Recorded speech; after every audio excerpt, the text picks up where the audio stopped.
আসিফ মাহমুদ এরা যে নাহিদরা যে টাকা খাইছে এইগুলো মানে একদম তুমুলভাবে ওটা প্রকাশ পাইছে, থামাইতে হবে। এ তো আমি জানি যে মানে ওই যে আসিফ মাহমুদ বোধহয় ইসে বসছিলেন, ওই যে আমাদের কি কর্পোরেশনে মেয়রের জায়গাটায় বসছিলেন। তো আস্তে আস্তে যেহেতু এখন মামলা হয়েছে, ডক্টর ইউনূস এখন বিশ্বের দিকে তাকিয়ে আছেন।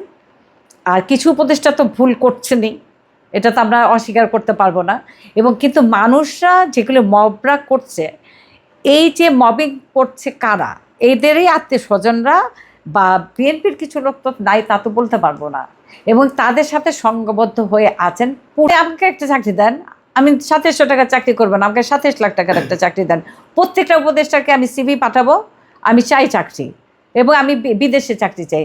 আমার বাংলাদেশি পাসপোর্ট হয়ে গেছে গা, হ্যাঁ আমার বাংলাদেশি পাসপোর্ট আছে, আমি অন্য দেশের হব না, কিন্তু আমি এম্বাসিগুলিতে চাকরি চাই।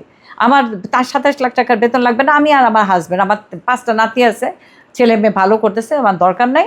আমাকে যেহেতু আমি কালচারাল লাইনে পড়াশোনা করেছি, আমি বিএমডব্লিউতে কাজ করেছি, আমি আমেরিকান ব্যাংকে কাজ করেছি, হিস্টন ইউনিভার্সিটিতে কাজ করেছি, so it's easy for me. আমি ফেরদৌলা মিউজিকে 3বার অ্যাঙ্কার করেছি। তারপরে আমি ফ্রেঞ্চ একটু একটু পারি, আমি একটু আধা ইংলিশ পারি, বা একটু আধা বাংলা পারি।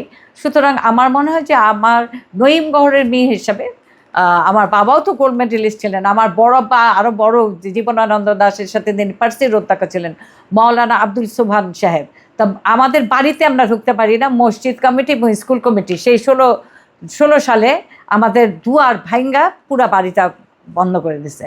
আমি থ্যাংক ইউ জানাই আমাদের মুন্সিগঞ্জের ডিসি জান্নাতকে, যে সে আমাদের বাড়িটা পুনরুদ্ধার করছে এবং ইতিহাসের খাতা থেকে নঈম গহর নামটা মুছে দেওয়ার চেষ্টা করছে। এবং আজকে